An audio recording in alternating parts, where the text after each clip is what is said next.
મિત્રો આજે આપણે એમએમવી ટ્રેડના લેક્ચર સિરીઝ સ્ટાર્ટ કરીશું, જેની અંદર આપણે સ્ટાર્ટ કરીશું ઓટોમોબાઈલ ઇલેક્ટ્રિકલ સિસ્ટમથી. ઓટોમોબાઈલ ઇલેક્ટ્રિકલ સિસ્ટમમાં આજે આપણે ફર્સ્ટ ટોપિક લઈએ છીએ ફ્યુઝના વિવિધ ભાગો વિશે, એના કન્સ્ટ્રક્શન વિશે, એની વર્કિંગ વિશે, એ કઈ રીતે વર્ક કરે છે, એનો કલર કોડિંગ, એનું ફ્યુઝ રેટિંગ વગેરે વગેરે વગેરે આજે આપણે શીખીશું. ફર્સ્ટ ઓફ ઓલ આજે આપણે શરૂ કરીએ છીએ ઇન્ટ્રોડક્શનથી. ઇન્ટ્રોડક્શનની અંદર ફ્યુઝ એટલે શું, એની અંદર કઈ રીતે વર્કિંગ હોય છે અને એ શું, ફ્યુઝનું બેઝિક ઇન્ટ્રોડક્શન આજે આપણે આપીશું. ફર્સ્ટ ઓફ ઓલ ફ્યુઝ એ એક પ્રોટેક્ટિવ ડિવાઇસ છે. હવે પ્રોટેક્ટિવ ડિવાઇસ એટલે શું? પ્રોટેક્ટિવ ડિવાઇસ એટલે એવો ડિવાઇસ જે કોઈ પણ વસ્તુને અથવા કોઈ પણ સર્કિટને અથવા કોઈ પણ ઇલેક્ટ્રિકલ કમ્પોનન્ટને નુકસાન થતાં બચાવે છે. એ કામ ફ્યુઝ કરે છે. That's why fuse is a protective device. Second, electric current hits the wire. હવે કોઈ પણ વાયરની અંદર જ્યારે ઇલેક્ટ્રિકલ કરંટ પસાર થાય છે ત્યારે એની અંદર વધતા ઓછા પ્રમાણની અંદર અમુક અંશતઃ હીટ પેદા થાય છે અથવા હીટ જનરેટ થાય છે. હવે જે પ્રમાણે વાયરના ડાયમેન્શન હોય અને વાયરની અંદર પસાર થતો કરંટ જેમ જેમ વધતો કે ઘટતો જશે તેમ તેમ વાયરમાંથી પસાર થતા કરંટના પ્રમાણમાં કોઈ પણ વાયરની અંદર જે હીટિંગ ઇફેક્ટ પેદા થશે એ વધતી કે ઘટતી જશે. સપોઝ કોઈ વાયરની કરંટ કેરિંગ કેપેસિટી છે 5 એમ્પિયર, તો એ વાયરમાં 5 એમ્પિયર કરતાં તમે વધારે કરંટ પસાર કરશો તો એ વાયર હીટ થવા લાગશે. એને કહેવાય છે હીટિંગ ઇફેક્ટ. હવે આ હીટિંગ ઇફેક્ટને આપણે ફ્યુઝથી કઈ રીતે ઘટાડી શકીએ છીએ? તો સપોઝ કોઈ સર્કિટની અંદર એવા કમ્પોનન્ટ છે જે 5 એમ્પિયર ફ્યુઝથી 5 એમ્પિયર કરંટથી જ વર્ક કરી શકે છે અને એ કમ્પોનન્ટમાં અથવા એ ડિવાઇસમાં 5 એમ્પિયર કરતાં વધુ કરંટ જાય તો એના વિવિધ ભાગો અથવા કોઈ કમ્પોનન્ટ અથવા કોઈ રેઝિસ્ટર, ડાયોડ કે વોટએવર બીજો કોઈ ભાગ શોર્ટ સર્કિટ થઈ શકે છે અથવા હીટિંગ ઇફેક્ટના કારણે આખું પ્રોડક્ટ ડેમેજ બી થઈ શકે છે અથવા સંપૂર્ણ વાયરિંગમાં શોર્ટ સર્કિટ થઈ શકે છે. તો આ વસ્તુ કઈ રીતે બચાવી શકાય છે? આ વસ્તુ ફ્યુઝથી બચાવી શકાય છે. ફ્યુઝ શું કરશે? ફ્યુઝ અલગ અલગ રેટિંગમાં આપેલા હોય છે, જેની રેટિંગ મીન્સ ફ્યુઝની કરંટ કેરિંગ કેપેસિટી. સપોઝ કોઈ ફ્યુઝ છે 1 એમ્પિયર કે 2 એમ્પિયર કરંટ કેરિંગ કેપેસિટી માટે બનાવેલો છે, તો એ ફ્યુઝ 1 એમ્પિયર કે 2 એમ્પિયર જેટલો જ કરંટ એ સર્કિટમાંથી પસાર થવા દેશે. હવે એનાથી વધારે કરંટ જો ફ્યુઝમાંથી પસાર થશે તો ફ્યુઝ ઓટોમેટિકલી ડિસ્ટ્રોય થઈ જશે, સેલ્ફ ડિસ્ટ્રક્ટ થઈ જશે ફ્યુઝ. હવે આપણે પર્પઝ વિશે જાણીએ ફ્યુઝનો. તો ફ્યુઝ અને કોઈ પણ સર્કિટમાં કે કોઈ પણ ડિવાઇસની સાથે સિરીઝમાં કનેક્ટ કરવામાં આવે છે. હવે ફ્યુઝની અંદર જે સોફ્ટ વાયર અથવા જે મેટલ સ્ટ્રીપ રહેલી હોય છે એ જેવો હાઈ કરંટ એની અંદરથી પસાર થશે તો એ ખૂબ જ વધારે રેઝિસ્ટન્સને કારણે એ ઓટોમેટિકલી હીટઅપ થશે અને વાયર ઓટોમેટિકલી ડિસ્ટ્રોય થઈ જશે અથવા ફ્યુઝ જાતે જ સેલ્ફ ડિસ્ટ્રક્ટ થઈ જશે. હવે ફ્યુઝનો આ ગુણધર્મો આપણને એ કોઈ પણ પ્રકારની સંરચના, ઇલેક્ટ્રિકલ સંરચના કે કોઈ પણ પ્રકારના ઇલેક્ટ્રિકલ ડિવાઇસ કે ઇલેક્ટ્રિકલ સર્કિટની અંદર ફ્યુઝ બેસાડવામાં મદદરૂપ થાય છે.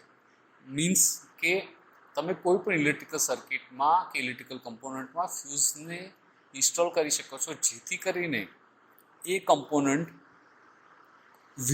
વિદ્યુત પ્રવાહના વધુ પડતા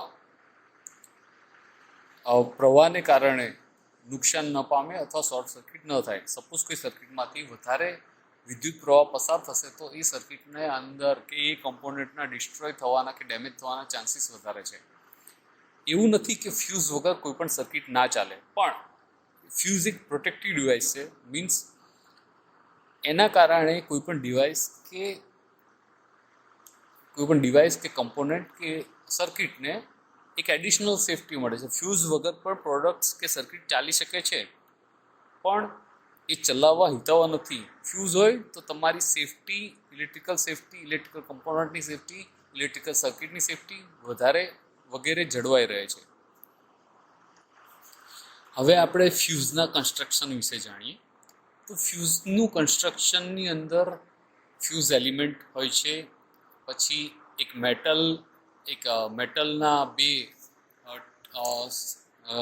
કોન્ટેક્ટ પોઈન્ટ્સ હોય છે, પછી પ્લાસ્ટિકની કે ગ્લાસની ટ્યુબ હોય છે, અને એ તમામ એસેમ્બલી જોઈન્ટ કરેલી હોય છે. હવે ફર્સ્ટ ઓફ ઓલ જે અંદર સેન્ટરની અંદર વાયર હોય છે, ફ્યુઝનો વાયર, એને ફ્યુઝ એલિમેન્ટ કહેવાય છે.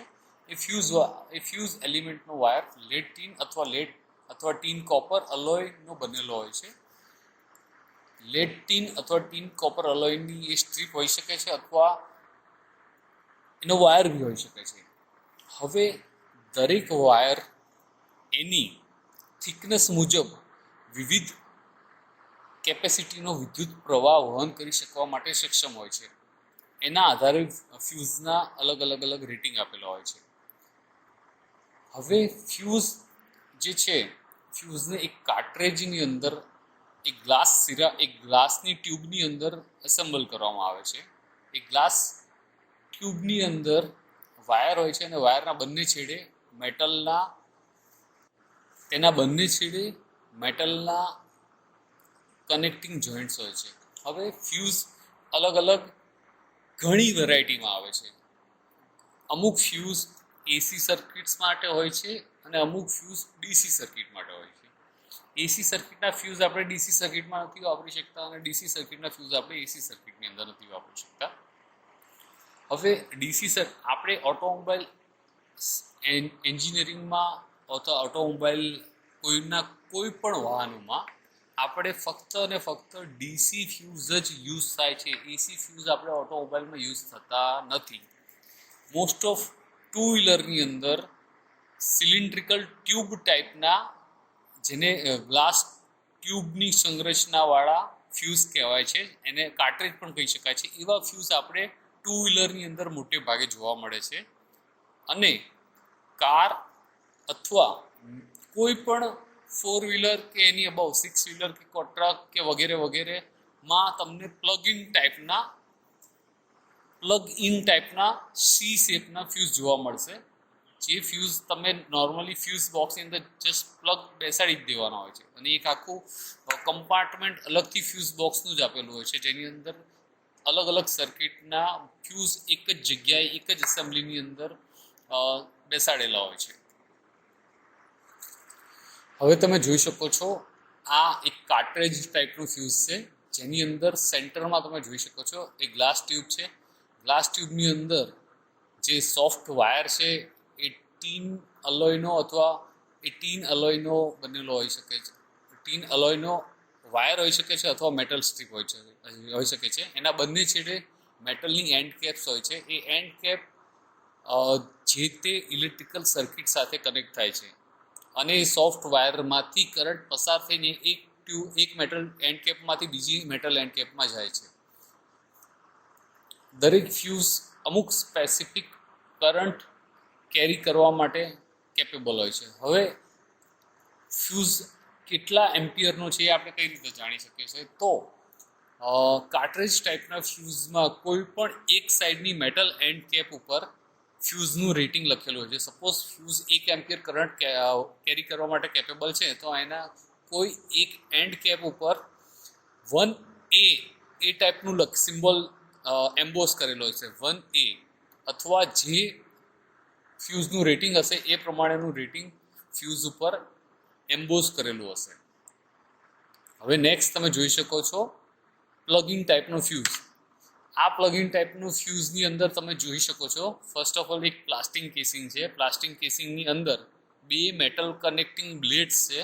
એ મેટલ કનેક્ટિંગ બ્લેડ્સ ઇલેક્ટ્રિકલ સર્કિટ સાથે જોડાણનું કામ કરે છે, અને વચ્ચે તમે જે રેડ કલરનો વાયર જોઈ શકો છો, એ રેડ કલરનો વાયર નથી, પણ એ સોફ્ટ મેટલ વાયર છે, જે ફ્યુઝનો એલિમેન્ટ છે. મીન્સ એની અંદરથી વાયર કરંટ જ્યારે પસાર થશે, જો અમુક રેટિંગ કરતાં વધી જશે તો એ વાયર ઓટોમેટિકલી સેલ્ફ ડિસ્ટ્રક્ટ થઈ જશે અને ફ્યુઝ આખી સર્કિટને બ્રેક કરી દેશે. હવે આ જે ફ્યુઝ છે પ્લાસ્ટિક કેસિંગવાળા પ્લગિંગ ટાઈપ ફ્યુઝ, એના અલગ અલગ કલર્સની અંદર એ ફ્યુઝ અવેલેબલ હોય છે અને એ ફ્યુઝ કેટલા રેટિંગનો છે અથવા કેટલા એમ્પિયર એની કેપેસિટી છે એ એની પ્લાસ્ટિક કેસિંગ ઉપર એમ્બોસ કરેલું હોય છે અથવા લખેલું હોય છે. સપોઝ એ 1 એમ્પિયરનો કે 5 એમ્પિયરનો ફ્યુઝ છે તો એની પ્લાસ્ટિક કેસિંગ ઉપર 1 એમ્પિયર કે 5 એમ્પિયર એ ટાઈપનું લખેલું હશે. હવે તમે જોઈ શકો છો ફ્યુઝનું વર્કિંગ કઈ રીતના હોય છે. તો ફ્યુઝને કોઈ પણ સર્કિટમાં સિરીઝમાં જોડવામાં આવે છે. મીન્સ કોઈ પણ સર્કિટમાં કોઈ વાયરમાંથી જ્યારે કરંટ પસાર થતો હશે ત્યારે એ વાયરને કટ કરીને એના એક છેડે ફ્યુઝનો એક છેડો અને બીજા છેડે ફ્યુઝનો બીજો છેડો અટેચ કરવામાં આવે છે. એ રીતે ફ્યુઝ કોઈ પણ સર્કિટમાં સિરીઝમાં આ રીતે જોડવામાં આવે છે. હવે ફ્યુઝમાંથી કરંટ કઈ રીતે પસાર થાય છે? તો કરંટ જે બે મેટલ એન્ડ કેપ્સ આપણે જોઈ કાર્ટ્રિજ ટાઈપના ફ્યુઝમાં અને જે મેટલ બે બ્લેડ્સ જોઈ પ્લગિન ટાઈપના ફ્યુઝમાં, તો એ બે મેટલ બ્લેડ્સ અથવા બે મેટલ કેપ્સની અંદરથી કરંટ પસાર થશે ફ્યુઝ એલિમેન્ટમાં થઈને. હવે જો ફ્યુઝમાંથી પસાર થતો કરંટ જે ફ્યુઝની રેટિંગ હોય, સપોઝ આપણે કન્સિડર કરીએ 5 એમ્પિયર, 5 એમ્પિયર કરતાં ફ્યુઝની રેટિંગ વધારે હોય, 5 એમ્પિયર ફ્યુઝની રેટિંગ છે અને એમાંથી પસાર થતો કરંટ 5 એમ્પિયર કરતાં વધારે હોય તો ફ્યુઝ એલિમેન્ટ મેલ્ટ થઈ જશે અને મેલ્ટ થઈ જશે તો કરંટને વહન થવા માટે કોઈ માધ્યમ રહેશે નહીં અને સર્કિટ ઓટોમેટિકલી ઓપન થઈ જશે અને એ આપણી ઇલેક્ટ્રિકલ સર્કિટને અથવા ઇલેક્ટ્રિકલ કમ્પોનન્ટને વધુ નુકસાન થતું અટકાવશે. હવે ફ્યુઝ ડિસ્ટ્રોય થઈ ગયો છે અથવા ફ્યુઝ ડેમેજ થઈ ગયો છે અથવા ફ્યુઝ બ્લો થઈ ગયો છે, તો એ આપણે કઈ રીતે જાણી શકીએ છીએ? તો આઈડેન્ટિફિકેશન ઓફ બ્લોન ફ્યુઝ. તો ફર્સ્ટ છે જે ફ્યુઝનું જે એલિમેન્ટ હોય, જે વચ્ચે તમે જે વાયર જોવો છો એને ફ્યુઝ એલિમેન્ટ કહેવાય. એ ફ્યુઝનો એલિમેન્ટ ઓટોમેટિકલી મેલ્ટ થઈ ગયું હશે હાયર એમ્પિયરના લીધે, જેથી કરીને એને તમે જોઈ શકશો નહીં અથવા એને તૂટેલું જોશો. સેકન્ડ, કાર્ટ્રિજ ટાઈપના ફ્યુઝમાં તમે જોશો તો જે ગ્લાસની આખી ટ્યુબ છે એ ફર્સ્ટ ઓફ ઓલ જ્યારે નવો ફ્યુઝ હોય ત્યારે એકદમ ક્રિસ્ટલ ક્લિયર તમે ટ્રાન્સપરન્ટલી આર પાર જોઈ શકો એ ટાઈપની હોય છે. પણ જો ફ્યુઝમાં નુકસાન થયું હશે, ફ્યુઝ બ્લો થયો હશે, તો એ કાર્ટ્રિજ ટાઈપના ફ્યુઝમાં એના ઉપર ફોગી વ્હાઇટ અથવા ફોગી બ્લેક કલરના તમને સિમ્બોલ જોવા મળશે. ફોગી બ્લેક અથવા ફોગી વ્હાઇટ કલરનું શેડ જોવા મળશે, જેના કારણે તમે આઈડેન્ટિફાઈ કરી શકો છો કે ફ્યુઝ મેલ્ટ થઈ ગયો છે અથવા ફ્યુઝ બ્લો થઈ ગયો છે. હવે આપણે જોઈશું કે વાહનોમાં કઈ કઈ સર્કિટમાં ફ્યુઝ મૂકવામાં આવે છે અથવા ફ્યુઝ અટેચ કરવામાં આવે છે. તો ફર્સ્ટ ઓફ ઓલ આપણે જોઈએ હેડલાઇટ સર્કિટ, જેની અંદર સામેલ છે headlight circuit, tail light circuit, number plate circuit, panel lamp circuit, interior lamp circuit, side indicator circuit, horn circuit, reverse lamp circuit, wiper circuit, dashboard અથવા panel instrument circuit, heater and air conditioner circuit, charging circuit, radio or music system, cigarette lighter and બીજી અન્ય electrical સિસ્ટમો, જે તમામ electrical સિસ્ટમની અંદર fuse આજના સમયમાં મૂકવામાં આવે છે. હવે આપણે જોઈશું કે ફ્યુઝનું રેટિંગ કયું હોય છે અને ફ્યુઝનું કલર કોડિંગ કઈ ટાઈપનું હોય છે. તો અહીંયા આપણે મુખ્યતઃ વપરાતા ફ્યુઝ લીધેલા છે. આના સિવાય પણ અલગ અલગ રેટિંગમાં અને અલગ અલગ કેપેસિટીની અંદર ફ્યુઝ અવેલેબલ હોય છે. અહીંયા જે આપણે લીધેલા છે એ ફક્ત ને ફક્ત ડીસી સર્કિટની અંદર વપરાતા ફ્યુઝને લેવામાં આવેલા છે. સપોઝ 3 એમ્પિયરનું કોઈ ફ્યુઝ હોય, જે ફ્યુઝનું રેટિંગ 3 એમ્પિયરનું હશે તો એનો કલર વાયોલેટ ટાઈપનો હશે. જો 5 એમ્પિયરનું ફ્યુઝનું રેટિંગ હશે તો એનો કલર હશે ટેન. જો 10 એમ્પિયરનું એનું રેટિંગ હશે તો એનો કલર હશે રેડ. જો 20 એમ્પિયરનું ફ્યુઝનું રેટિંગ હશે તો એનો કલર હશે યલો. જો 25 એમ્પિયરનું ફ્યુઝનું રેટિંગ હશે તો એનો કલર હશે વ્હાઇટ, જો 30 એમ્પિયરનું ફ્યુઝનું રેટિંગ હશે તો એનો કલર હશે લાઇટ ગ્રીન. આ સાથે હું આશા કરું છું કે આજના આ લેક્ચરના ટોપિકમાં આપને સમજણ પડી હશે. જો આ સાથે આપને કોઈ પણ ડાઉટ હોય તો આપ નીચે કમેન્ટ કરી શકો છો અને હું આ વિશે આપને પ્રોપરલી યોગ્ય માર્ગદર્શન આપીશ.